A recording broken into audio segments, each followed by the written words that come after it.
వందనాలు తెలియజేస్తుంటున్నాను.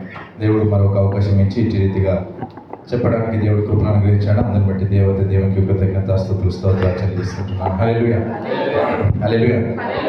యేసుక్రీస్తు యొక్క శిష్యులు ఎంతమంది అండి? 12 మంది కదా, 12 మంది. ఆ 12 మంది పేర్లు యేసు వార్తలో ఉన్నాయంట.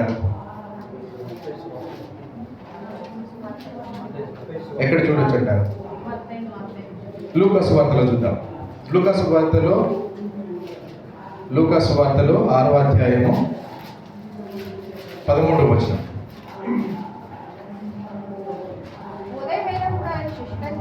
శిష్యులను పిలిచి వారిలో 12 మందిని ఏర్పరిచి వారికి అపోస్తలులను పేరు పెట్టెను.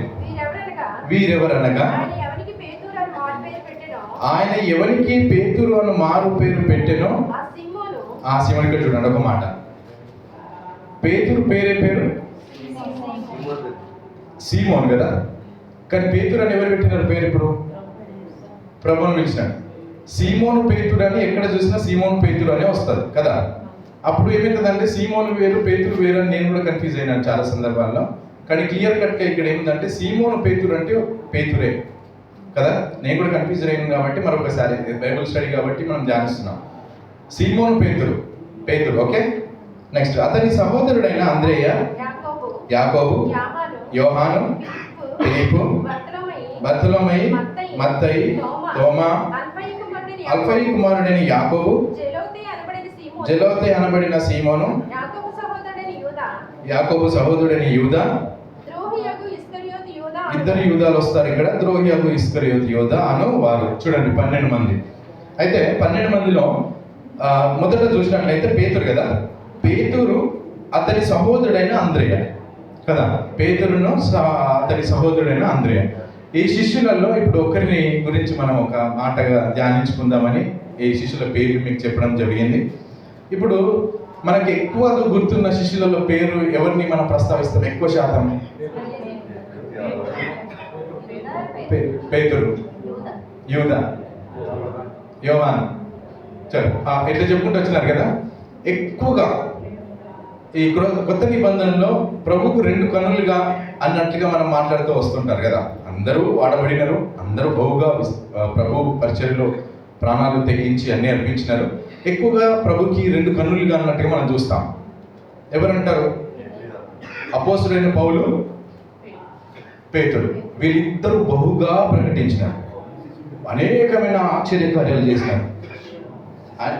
శిష్యులలో పేతురు కదా. అంటే కొత్త నిబంధనలో 2 కన్నులుగా చూసేది ఏంటంటే అపోస్తలుడైన పౌలును, దెన్ తర్వాత పేతురును కన్సిడర్ చేసుకుంటూ ఆయనకు 2 కన్నులుగా మనం ఇట్లా చూసుకుంటూ వస్తాం. శిష్యులలో బహుగా పేరు పొందిన గొప్పగా వాడబడిన పేతురు కదా. పేతురు బహుగా ఆయన చెప్తే మనం ఈ కంటిన్యూ అవుతుంది కాబట్టి పేతురు గురించి మనకు బహుగా తెలుసు. సో పేతురు అట్టి రీతిగా బహుగా వాడబడినాడు. ఈ పేతురు ప్రభుకి ఎవరు పరిచయం చేసినారంటే తన సహోదరుడైన అంద్రేయ యేసు ప్రభుకి తీసుకొచ్చి పరిచయం చేస్తాడు. ఇప్పుడు ముందే ఎవరు ఎరిగినారు? అంద్రేయ ఫస్ట్ దేవుని ఎరిగినాడు. దేవుని ఎరిగిన తర్వాత నేను ఎరిగినాను, మెస్సయ్య ఈయననే అని చూసినాను, నీవు కూడా వచ్చి చూడుము, ఇగో ఈయననే మెస్సయ్య అని నేను కనుగొన్నానని అంద్రేయ వచ్చి ఎవరిని తీసుకొచ్చినాడు? పేతురు, సీమోను పేతురుని తీసుకొచ్చి పరిచయం చేసినాడు. ఇప్పుడు మొదట ఎవరు? పేతురు కదా, అంద్రేయ కదా, తర్వాత పేతురు కదా. ఇప్పుడు ఎవరైనా కానీ ఏమంటారు, చాలా వరకు సమాజంలో ఉన్నది ఫస్ట్ ఎక్కడున్నా నేను మొదట పరిచయం అయినాను, తర్వాత వచ్చినాను. ఇప్పుడు ఇదంతలో ఎవరు పేరు ఎక్కువగా వస్తుంది? మొదట ఎవరి పేరు ఉంటుంది? పేతురు. మరి అంద్రేయ పేరు లాస్ట్ ఉంటుంది కదా చివరికి. పరిచయం చేసిన వ్యక్తి వెనుకకు అయిపోయినాడు, వెనకాల వచ్చిన పర్సన్ ముందుకు అయిపోయినాడు. ఇక్కడ ఈ అంద్రేయ పరిచయం చేసిన వ్యక్తి చిన్న పరిచయము గొప్ప ప్రభావం. చిన్న పరిచయం చేసినాడు, గొప్ప ప్రభావాన్ని చూసినాడు. ఎవరి ద్వారా? పేతురు ద్వారా. ఎప్పుడు అంద్రేయ బాధపడలే. ఎందుకు? నేను తీసుకొచ్చిన వ్యక్తి నాకంటే ముందుగా అన్నిట్లలో వస్తున్నాడు, ప్రభు శిష్యులలో మొదటి పేరు ఉంటుంది, అన్నిట్లలో ముందున్నాడని అంద్రేయ ఎప్పుడూ బాధపడలే.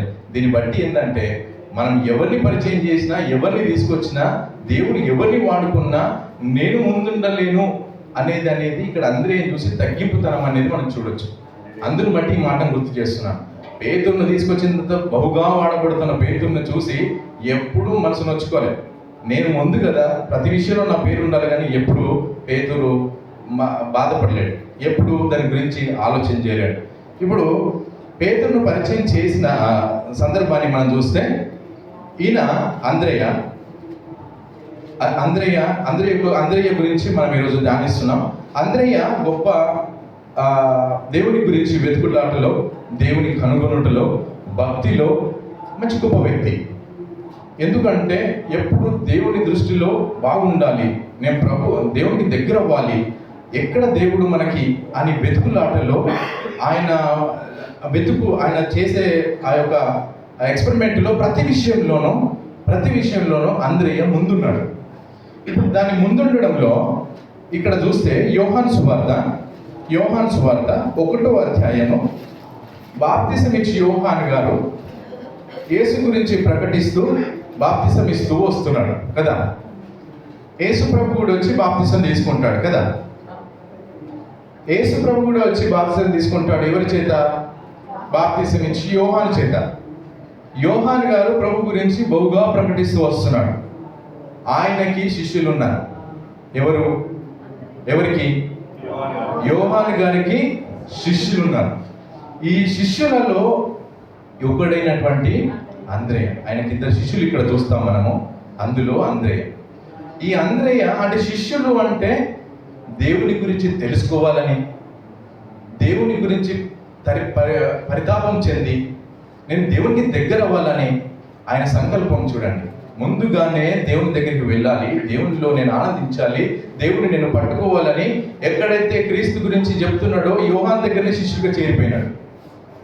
అంటే ఆయన ఒక మంచితనం కానీ, ఆయన గొప్పతనం కానీ, ఆయన ఆలోచనలు కానీ ఎలా ఉన్నాయో ఇక్కడ మనము ఇవన్నీ చూస్తూ వస్తాం. ఆయన మొదట యోహాను గారి దగ్గరనే చేరిపోయినాడు. యోహాను గారు ఏమని ప్రకటిస్తున్నాడు? ఇదిగో దేవుని గొర్రె పిల్ల. 29వ వచనం. మరునాడు యోహాను యేసు తన యొద్దకు రాగా చూచి, ఇదిగో లోక పాపను మోసుకొని పోవు దేవుని గొర్రె పిల్ల, నా వెనుక ఒక మనుషుడు వచ్చుచున్నాడు, ఆయన నాకంటే ప్రముఖుడు గనుక నాకంటే ముందటి వాడాయనని నేను ఎవరిని గురించి చెప్పితినో ఆయన ఈయనని. ఇప్పుడు ప్రకటిస్తున్నప్పుడు ఈ శిష్యులు వింటున్నారు, చూస్తున్నారు. ఆయన గురించి ప్రకటిస్తున్నాడని వీళ్ళు నేర్చుకుంటున్నారు. ఎవరు ఆయన కనుగొనాలి కదా. భక్తిలో వెళుతున్నప్పుడు ఒకరి గురించి చెప్తున్నాడు అంటే, ఇప్పుడు మనం అందరం ఏ భక్తిలో ఉన్నాం? పరలోకానికి వెళ్ళడానికి యేసుక్రీస్తు మార్గంలో మనం అందరం వెళ్ళాలి, యేసుక్రీస్తుని అంగీకరించాలి, యేసుక్రీస్తు నామములో బాప్తిసం తీసుకోవాలి, దేవుడికి దగ్గరగా బ్రతకాలి, ఆధ్యాత్మికంగా ఎదగాలి, పరలోక రాజ్యం చేరుకోవాలి. ఎవరి ద్వారా? క్రీస్తు యేసునందే చేరుకోవాలి, ఇంకెవరు లేరు. ఇప్పుడు ఈయన కూడా ఆ ప్రముఖుడు ఎవరో, ఆ మనిషి ఎవరో, ఆ దేవుడు ఎవరో వెతుకులాటలో, అన్వేషణలో ఉన్నాడు. ఈ అన్వేషణలోనే యోహాను గారి దగ్గరికి వచ్చినాడు, దొరికించుకున్నాడు. దేవుడు ఈయన దగ్గర ఉన్నాడు అని ప్రకటిస్తున్నాడు. ఈయన ఎవరు అని తర్వాత ఆయన చెప్తున్నాడు, నేను కాదు, నా ఇంకా వస్తున్నాడు ఓ ఆయన అని. చూసినాడు కదా. ఇప్పుడు ప్రభు దగ్గర వాళ్ళని చూస్తున్నాడు. ఇక్కడ చూస్తూ ఇప్పుడు 35వ వచనం నుంచి మనం చూద్దాం. మరునాడు మరలా యోహానును అతని శిష్యులలో 2 నిల్చున్నారు. ఇక్కడ యోహాను గారు అండ్ అంద్రేయ గారు 2 నిల్చుంటారు. ఎవరి శిష్యులు అంటే బాప్తిసం ఇచ్చి యోహాను గారి శిష్యులు. వీళ్ళు శిష్యులు గారి చేరిపోయినారు. ఆయన శిష్యులు ఉన్నారు యోహాను గారికి. అతడు ఎవరు? అతడంటే ఎవరు? బాప్తిసం ఇచ్చి యోహాను గారు ఈ మాట చెప్తున్నాడు. ఏమనంటే, నడుచుచున్న యేసు వైపు చూచి, ఇదిగో దేవుని గొర్రె పిల్ల అని చెప్పాను. అతడు చెప్పిన మాట ఆ 2 శిష్యులు విని యేసును వెంబడించాడు. చూడండి, ఇదిగో ఈయన దేవుని గొర్రె పిల్ల అని చెప్పిండు కదా. అప్పుడు చూసినప్పుడు ఆ శిష్యులు ఆ మాట విని ఎవరి గురించి అయితే ప్రకటిస్తున్నాడో ఆయనే ఈయన యోహాను గారు, బాప్తిసం ఇచ్చి యోహాను గారు చెప్పగానే ఆయనను విడిచి ఈయన వెంబడి వెళ్ళడానికి ప్రయత్నం చేస్తున్నారు. ఇక్కడ ఆయన వెంబడి వెళుతున్నప్పుడు ఆయనను చూసి యోహాను గారు చెప్పినప్పుడు ఆయన వెనుకల వెళ్ళడానికి ప్రయత్నం చేస్తున్నారు. వెళ్తున్నప్పుడు యేసు వెనుకకు తిరిగి వారు తన్ను వెంబడించుట చూచి మీరేం వెతుకుచున్నారని వారిని అడగగా వారు రబ్బీ నువ్వు ఎక్కడ కాపురం ఉన్నావని ఆయన అడిగింది. చూడండి, ఇప్పుడు కనుగొనాలనే తపన ఉంది కదా. వీళ్ళు వెతుకుతున్నది ప్రభువుకు తెలుసు. వెనుక తిరిగి చూసి చెప్పినాడు, మీరు ఏం వెతుకుతున్నారు అని. ఏం వెతుకుతున్నారని తెలుసు. ఏం వెతుకుతున్నారు? ఇప్పుడు వీళ్ళు ఏం వెతుకుతున్నారు? నిజమైన దేవుణ్ణి వెతుకుతున్నారు, సత్యాన్వేషణ వెతుకుతున్నారు. దీనిలోని ఆయన దగ్గర శిష్యులుగా చేరినారు. ఆయననే చెప్పినాడు ఏమని, నేను కాదు ఇగో ఈయన అని చెప్పినాడు. బాధ్యత డైవర్ట్ చేసినాడు ఇక్కడికి, ఇగో ఈయన ద్వారానే మనకి ఉంది అని, రక్షణ ఉంది అని వెళుతున్నారు. ఇప్పుడు ఈయన ఏం చేస్తాడో మనం చూడాలి, ఈయన గురించి ఏందో తెలుసుకోవాలి అని ఆయన వెనకాల వెళ్తున్నారు. దేవుడు వెనకాల చూసినాడు, మీరు ఏం వెతుకుతున్నారు అన్నప్పుడు వారు వెతుకుచున్నారని అడిగి వారిని బోధకుడా నువ్వు ఎక్కడ కాపురం ఉన్నావు అని ఆయన అడిగినారు. యేసు నువ్వు ఎక్కడ కాపురం ఉన్నావో చెప్పండి అని మనం ఆయన అడిగినప్పుడు దానికి ఒక అద్భుతమైన మాట చెప్తాడు. రబ్బీ అనే మాటకు బోధకుడు అని అర్థము.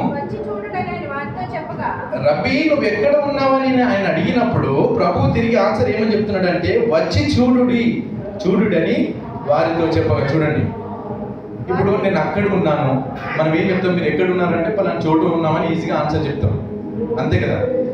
ఇప్పుడు ఈ సత్యాన్వేషణలో ఆయన వెతుకుతున్నప్పుడు, దేవుని కనుగొనాలని వెతుకుతున్నప్పుడు ప్రభు ఏం చెప్పొచ్చు, నేను అక్కడ ఉన్నా చెప్పొచ్చు కదా.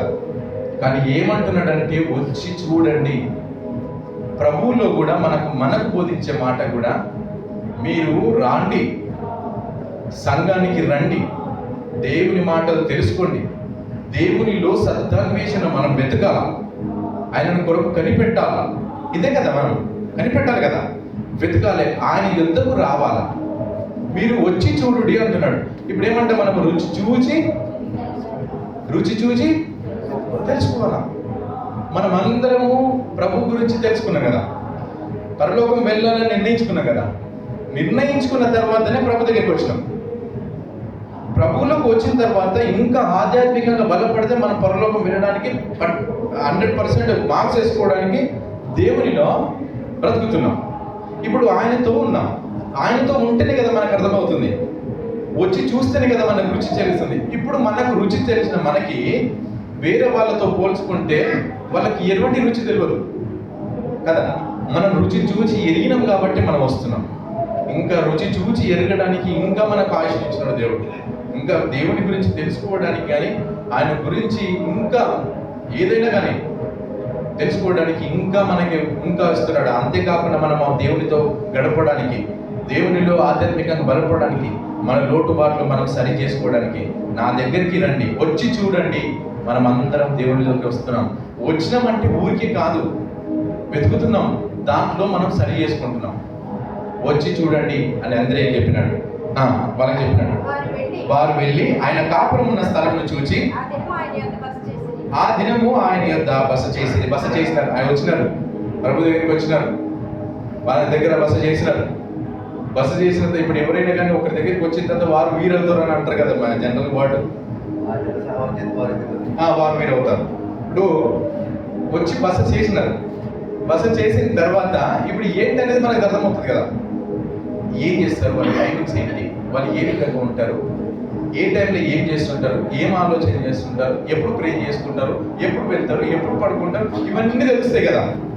ఇప్పుడు ఇంత ఆధ్యాత్మికంగా బలపడడానికి ప్రభు దగ్గరికి వచ్చినారంటే ఇవన్నీ చూస్తుంటారు కదా.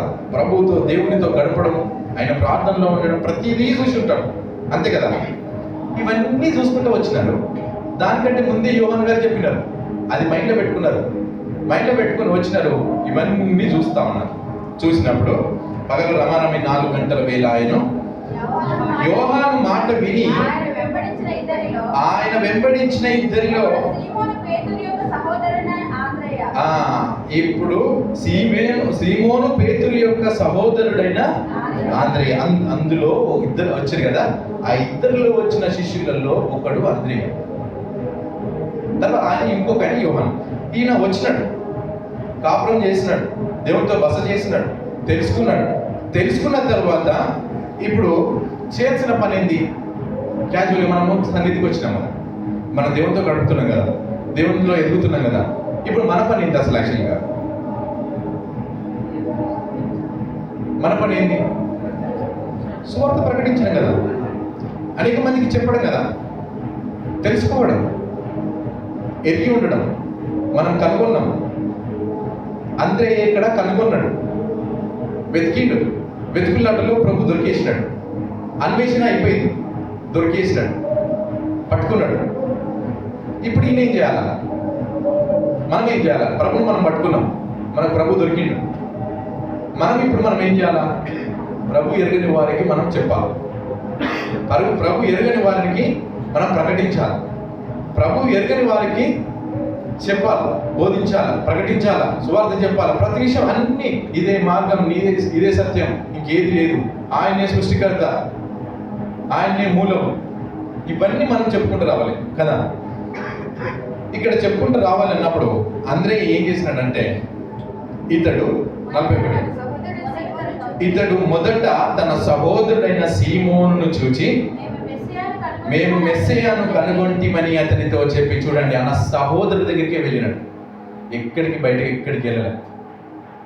ఆయన సహోదరు దగ్గరికి వెళ్ళినాడు, ఆయనకే చెప్తున్నాడు, మేము మెస్సయ్యని కనుగొంటిమి. మెస్సయ్య కోసం వాళ్ళందరూ వెయిట్ చూస్తున్న కాలం కదా. మేము మెస్సయ్యని కనుగొంటిమి. ఇదిగో ఇప్పుడు మనకు కూడా బాధ్యత, భారం. ఇక్కడ అంద్రేయని చూస్తే ఏమవుతుందంటే, ఆయన వెళ్ళి తన సహోదరునే పట్టుకున్నాడు ఫస్ట్, బయట ఎవరికి ప్రకటించలేదు. ఇక్కడ ఇది కూడా చూస్తే మన జీవితంలో మనకు కూడా చాలా బాధ అనిపిస్తుంది. ఎందుకంటే మన కుటుంబంలో కానీ, రక్త సంబంధులలో కానీ, లేదంటే బంధుమిత్రులలో కానీ, స్నేహితులలో కానీ చాలా మంది దేవుని ఎరగని వాళ్ళు ఉంటారు కదా. వాళ్ళు ఎరగలేరని ఒక్కొక్కసారి బాధ అనిపిస్తుంది. ఇప్పుడు చెప్పాల్సిన ఫస్ట్ పాయింట్ ఏంటంటే, బంధువులనే పట్టుకోండి, అంటే దగ్గరలోనే చెప్పండి. మీరు మొదట ఇంట్లోనే స్టార్ట్ చేయండి, ఇంటి దగ్గరనే మొదలు పెట్టండి. అంద్రే చేసింది ఏంటంటే, తన సహోదరుడైన సీమోన్ పేతురుని పట్టుకున్నాడు, అక్కడే ఇంట్లోనే స్టార్ట్ చేసినాడు, పట్టుకున్నాడు. మెస్సయ్యని మేము కనుగొన్నాం, మనం కూడా ప్రభువుని మేము కనుగొన్నాం, మార్గాన్ని కనుగొన్నాం, నిత్య జీవాన్ని కనుగొన్నాం, నిజమైన రక్షకుని మేము కనుగొన్నాం, ఈయన యందే రక్షణ మనకు ఉన్నదని మనం కనుగొన్నాం. ఇప్పుడు కూడా మనం ప్రకటించేది, మనం చెప్పేది కూడా, రండి, ఇగో ఈయన రక్షకుడు, చెప్పాల్సిన బాధ్యత మనకుంది. ఇది అంద్రే చేసిన మొదటి పని. పట్టినాడు, ఎరిగినాడు, వెళ్ళినాడు, సహోదరుడైన సీమోను పేతురును పట్టుకొచ్చినాడు. ఆయన చెప్పినాడు, మెస్సయ్యను మేము కనుగొంటిమి చూచి అని. యేసునొద్దకు అతన్ని తోడుకొని వచ్చాను. చూడండి, ఇప్పుడు ఇంతకుముందు చెప్పిన మాటనే గుర్తు చేస్తున్నాను. అంద్రయ్య మొదట కనుగొన్నాడు, తెలుసుకున్నాడు, బస చేసినాడు, కాపురంతో ఉన్న దగ్గరికి వెళ్ళి దేవునితో గడిపినాడు, తెలుసుకున్నాడు. ఇప్పుడు మొదట ఎవరు వచ్చినారు? పేతురు వచ్చినాడు, అంద్రయ్య వచ్చినాడు కదా, అంద్రయ్య వచ్చినాడు. ఇప్పుడు ఎవరు వస్తున్నారు? ఇప్పుడు సీమోను పేతురు వస్తున్నాడు. ప్రతి విషయంలో, ప్రతి లిస్టులో చూస్తే కూడా, మత్తయిలో కానీ, మార్కులో కానీ, లూకాలో కానీ, అంద్రయ్యకి ఒక్కొక్క దగ్గర 2వ స్థానం ఇచ్చినారు, ఒక్కొక్క దగ్గర 3వ స్థానం, ఒక్కొక్క దగ్గర 4వ స్థానం. మరి ప్రభువును కనుగొన్న మొదటి వ్యక్తి అంద్రయ్య అయినప్పుడు, ప్రభువును నాకు ఎట్లిస్తామని ఏనాడు అడగలేదు. ప్రభువు నాకంటే ఇంకా వచ్చిన వానికి ఎట్లిస్తామని ఏనాడు ప్రభుతో వాగ్వాదం పెట్టుకోలేదు. ప్రభు నాకంటే ఎన్నికచ్చినోడికి నువ్వు ఇవన్నీ ఇచ్చినావు, నేను ఎందుకు ఉంటాను వెళ్ళిపోలేదు కదా, వెళ్ళిపోలేదు. ఈయనను మనసు బాధ పెట్టుకోలేదు. ఇప్పుడు ఈయనను పరిచయం చేసిన వ్యక్తి అంద్రయ్య. ఇప్పుడు మనకు అంద్రయ్య అంటే పేతురు గారిని గుర్తు చేసుకుంటే అంద్రయ్య గారిని గుర్తు రావాలి. అపోస్తల కార్యంలో ఆయన చేస్తున్న బోధ, ఆయన చేస్తున్న ఆ యొక్క పరిచర్య ఘనంగా, ఎంత అద్భుతంగా 1000 మంది రక్షణలోకి వస్తున్నారో, దేవుడు మాట ఇచ్చి పరిశుద్ధాత్మ శక్తి చేత అనేకమైన భాషల చేత మాట్లాడి, ఎవరికి తగిన భాష చేత మాట్లాడి, వాళ్ళకు భాష చేత మాట్లాడి రక్షణలోకి తీసుకొస్తున్న పేతురును చూస్తే, పేతురుని పట్టుకొచ్చిన అంద్రయ్య మనకి గుర్తు రావాలి. సో అంద్రయ్య ఇక్కడ పెద్దగా బోధించినట్టు కనిపించదు, అంద్రయ్య ఎక్కడ పెద్దగా ఆయన కనిపించినట్టు కనిపించదు. కానీ అంద్రయ్య మొదటగా కనుగొన్న వ్యక్తిగా, మొదటగా తెలుసుకున్న ఆసక్తి పరుడుగా, గొప్పవాడుగా ఆయన చేస్తూ సీమోను పేతురు దగ్గరికి వెళ్ళి మెస్సీయను కనుగొన్నాను, నువ్వు రా అని తీసుకొస్తే ప్రభువు ఆయన వైపు చూసి, సీమోను పేతురు వైపు చూసి, నీవు యోహాను కుమారుడవైన సీమోను, నువ్వు కేఫా అనబడదు అని చెప్పాడు. కేఫా అను మాటకు ఇప్పుడు ఈయనని ఒక రాయిగా పెట్టినాడు. క్రీస్తే ఒక బండ కదా, క్రీస్తే బండ కదా. కేఫా అను మాటకు రాయి. ఈయనకి పరలోకపు తాలపు చేతులు ఇచ్చినానన్నాడు కదా.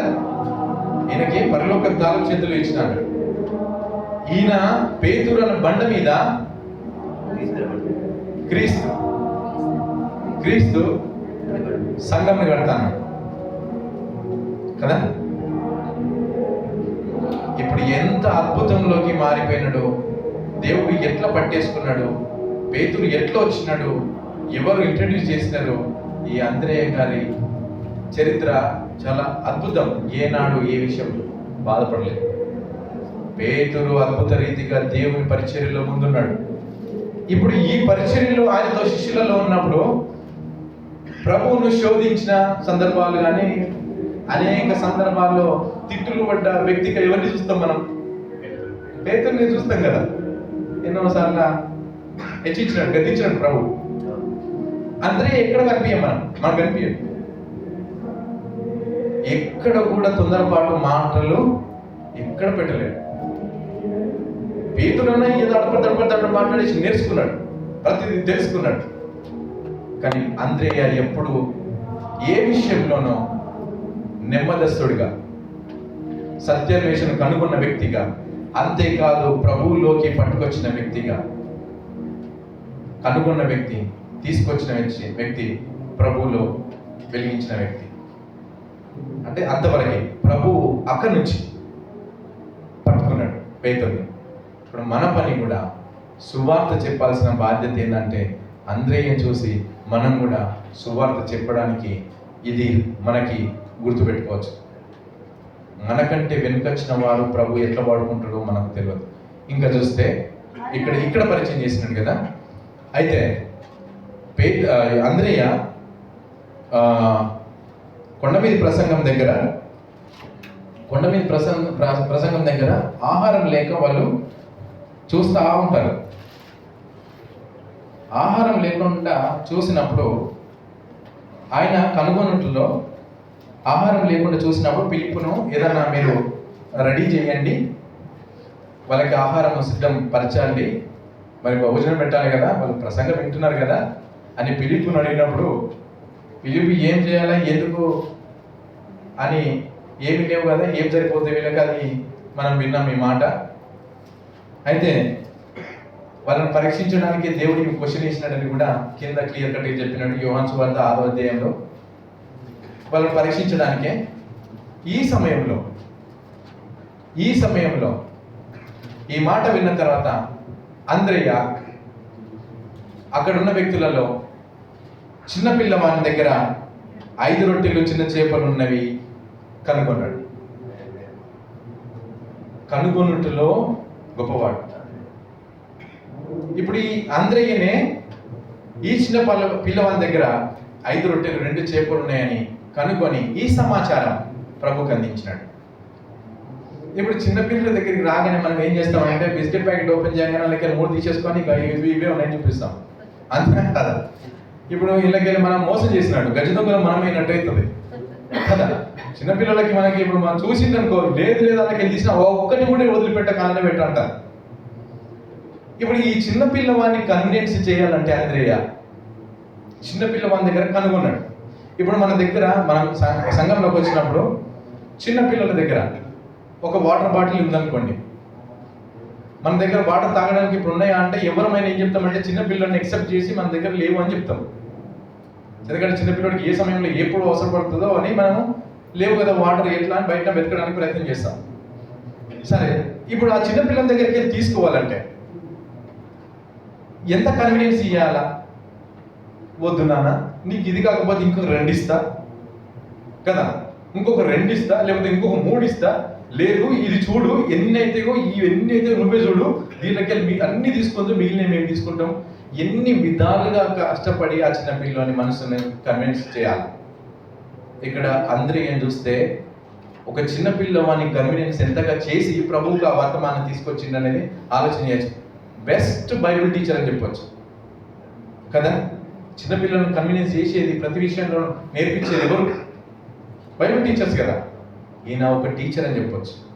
ఆ పిల్లోని కన్వీనియన్స్ చేసి ప్రభు దగ్గరికి తీసుకొచ్చిన సందర్భాన్ని కూడా మనం గుర్తు చేసుకోవచ్చు. యోహాను సువార్త 6వ అధ్యాయము 8వ వచనం. ఆయన శిష్యులలో ఒకడు అనగా ఎప్పుడు చూసినా ఇక్కడ వచ్చేది ఏంటంటే సీమోను పేతురు సహోదరుడైన అంద్రెయ అనే వస్తుంది. ఎప్పుడు చూడండి సీమోను పేతురే ముందు వస్తాడు. ఇక ఎక్కడ చూసినా ఆయనను బేస్ చేసుకొని, ఆయన టైటిల్ తీసుకొని అంద్రెయను పట్టుకొస్తాడు ఎక్కడ చూసినా. అంటే మొదటి వాడు వెనుక అయిపోయినాడు అంద్రెయ. ఇక్కడ ఉన్న యొక్క చిన్నవాని యొద్ద 5 యవల రొట్టెలు 2 చిన్న చేపలు ఉన్నవి గాని ఏమాత్రమని ఆయనతో అనగా. చూస్తున్నారు, ఇప్పుడు ఆయన కూడా సందిగ్ధమే, కానీ ఆ కనుగొన్నది ప్రభు దగ్గరికి తీసుకొచ్చడానికి మాత్రం వాడుకున్నాడు. ఎవరు? అంద్రెయ కనుగొన్నాడు, ప్రభు దగ్గర తీసుకొచ్చి వదిలేసినాడు. సీమోను పేతురు ప్రభుని కనుగొన్నాడు, సీమోను పేతురుని తీసుకొచ్చి ప్రభు దగ్గర వదిలేసినాడు.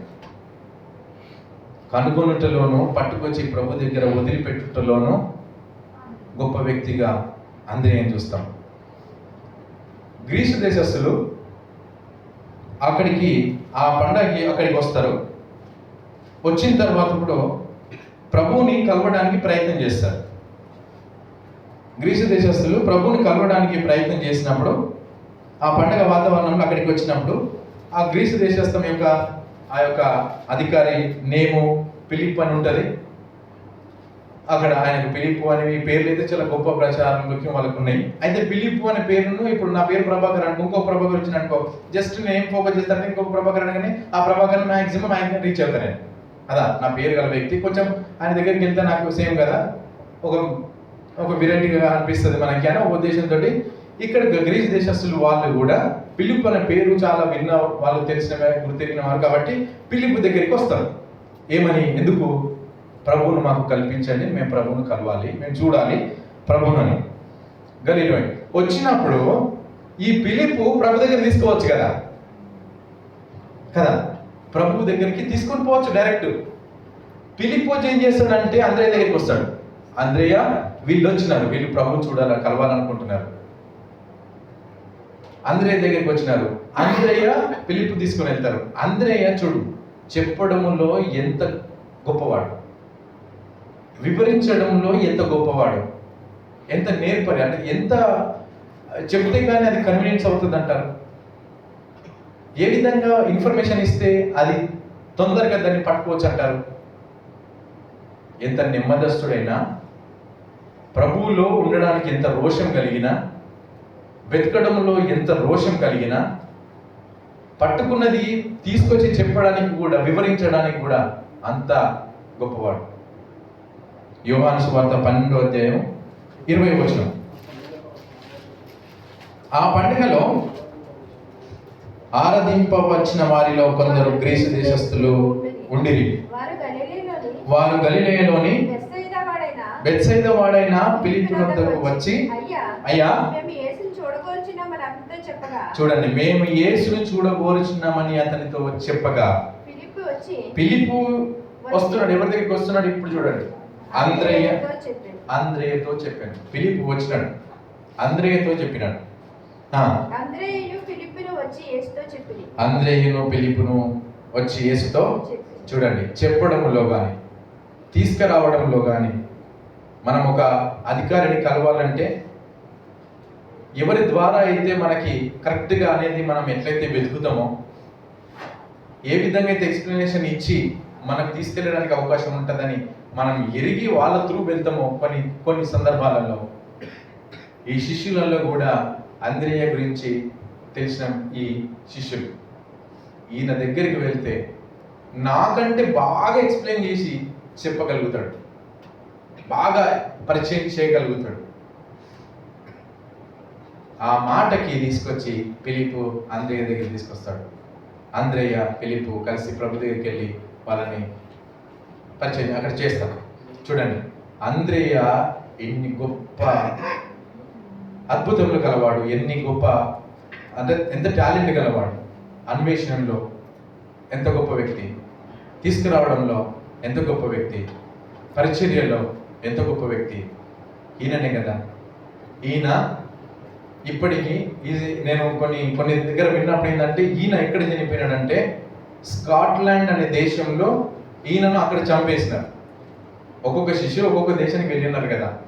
స్కాట్లాండ్ దేశంలో అక్కడికి వెళ్ళినప్పుడు రోమన్ చక్రవర్తి ఆ కాలంలో అక్కడ ఉన్నప్పుడు ఈయన అక్కడ చేస్తూ పరిచర్యలు చేస్తూ ఆ రోమన్ చక్రవర్తి యొక్క భార్య తన భార్య యొక్క కుమారుడు ఇద్దరు ప్రభు గురించి తెలుసుకొని రక్షణ పొందితే, నా భార్య నా పిల్లలు ఇద్దరు కుమారుడు రక్షణ పొందినారని ఎంబడే పట్టుకొచ్చి కట్టేసి సిలువేసి చంపేసినారు.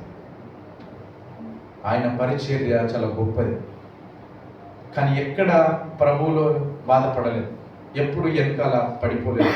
ప్రభువులో చివరి వరకు ఈ ఏర్పాటు చేసుకున్న ప్రతి శిష్యుడు ప్రాణం పెట్టేంతగా దేవునిలో గడిపినారు.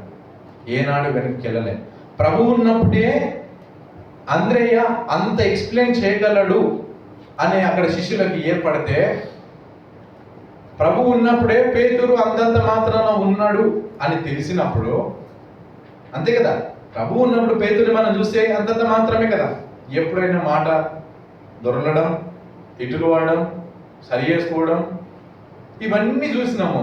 ఎప్పుడైతే ప్రభు వెళ్ళిపోయినాడో, పరిశుద్ధాత్మతో శక్తితో నిండుకున్నారో, అద్భుతంగా వాడబడినారు. ప్రభు ఉన్నప్పుడే ఏ క్వాలిటీస్ ఉన్నారో అంతకంటే ఎన్ని క్వాలిటీస్ వచ్చినా కానీ మనం చెప్పలేం దాన్ని. ప్రభు శక్తి అంత గొప్పది. అప్పుడు వచ్చినప్పుడు ఈ పేతురు గారి పరిచర్యను చూసి మనము అద్భుతం అని ఎట్లా చెప్పుకుంటున్నామో, ఆ యొక్క వివరణలో కానీ, దేవుని దగ్గరికి తీసుకురావడంలో కానీ, దేవునికి పరిచయం చేయడంలో కానీ ఆ జ్ఞానం కలిగిన అంద్రేయ ఎంత గొప్పవాడో మనం ఆలోచన చేయాలి. దానికి ఎన్నంతల రేటు ఆయన పొందుకొని ఉంటాడు. జ్ఞానం ప్రభులోకి నడిపించాలంటే ఈ అంద్రేయను బట్టి ఒకటి ఫస్ట్ కనుగొనడము, దేవుని దగ్గరికి తీసుకురావడం, చిన్న పరిచయం, గొప్ప ప్రభావం. ఎవరిది? అంద్రేయ చిన్న పరిచయం చేసినాడు పేతుర్ని, గొప్ప ప్రభావం చూసినాం, అందరం చూస్తున్నాం, ఇప్పటికీ చూస్తున్నాం. ఆ గొప్ప ప్రభావం ఒక వెలుగుగా వెలిగిపోయింది. ఇదే రెండు కన్నులుగా మనము అక్కడ చెప్పుకోవాలనుకుంటే పేతురు గారికి ఎంత అద్భుతంగా చేసినాడో, ఆయన అపోస్తలుడైన పౌలు ఎంత అద్భుతంగా చేసినాడో ఇవన్నీ వస్తున్నాం. సో అంద్రేయ లాంటి జీవితం, పేతురు లాంటి జీవితము కాకపోయినా, ఎందుకంటే పేతురు గారు ఎన్నో ఆయన అద్భుతములు చేసినాడు. దేవునిలో నిష్ఠగా ప్రతి విషయంలో ఆయన ప్రాణం తెగించి చంపుతారు అని తెలిసినా ప్రకటించినాడు కదా. ప్రాణం పోతుంది అని పోయినా పర్వాలేదని ఎంత బలంగా దృఢంగా ఆయన పరిచర్య చేసినాడు మనం చూసినాం. అంత గొప్పగా మనం కాకపోయినా చివరికి అంద్రేయ లాంటి పర్సన్ లాగా మనం ఉండడానికైనా దేవుడికి ఒక పాఠం నేర్పించాలని, ఈ అంద్రేయని చూసన్నా మీరు నేర్చుకోండి అని నేర్పిస్తూ వస్తున్నాడు. ఈయనను చూసి అంత గొప్పగా మనము కనిపించకపోయినా ప్రభువులోకి నడిపించే బాధ్యత మనది ఉన్నదని దేవుడు ఇక్కడ గుర్తు చేస్తున్నాడు. ప్రతి విషయంలో ఈ అంద్రేయ ఎట్లా కనుగొన్నాడో, ఈ శిష్యుల దగ్గర ఆయన శిష్యుడిగా చేరుకున్న తర్వాత సత్యం కనుగొనక ప్రభుని ఎట్లా వెంబడించినాడో, ఇవన్నీ మనము దేవుడు ఇటు రీతిగా చూపించినాడు. ఇలాంటి స్థితిలో మనం అందరం ఉండాలని చిన్న మాటలు ముగిస్తున్నాం. Thank you so much.